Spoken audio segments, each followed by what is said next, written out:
Blog 2020 আছামলৈ মই মন্টু আপোনালোকক স্বাগত। আজি বিগ ব্ৰেকিং নিউজ 12 জুলাইৰ পৰা 14 জুলাইলৈকে যি নেৰানেপেৰা পৰা বৰষুণৰ ফলত আমাৰ কৃষ্ণ নদীখন ক্ষিপ্ৰতাৰে বাঢ়িবলৈ ধৰিছে।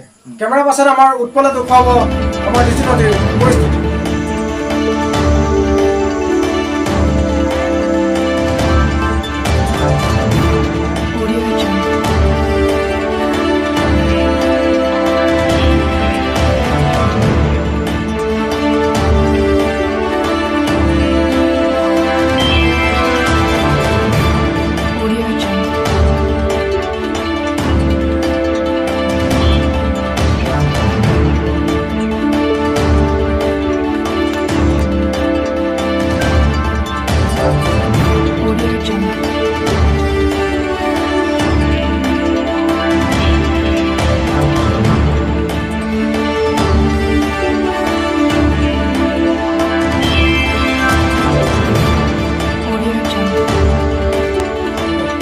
Kamu pesan, udah pesan apa?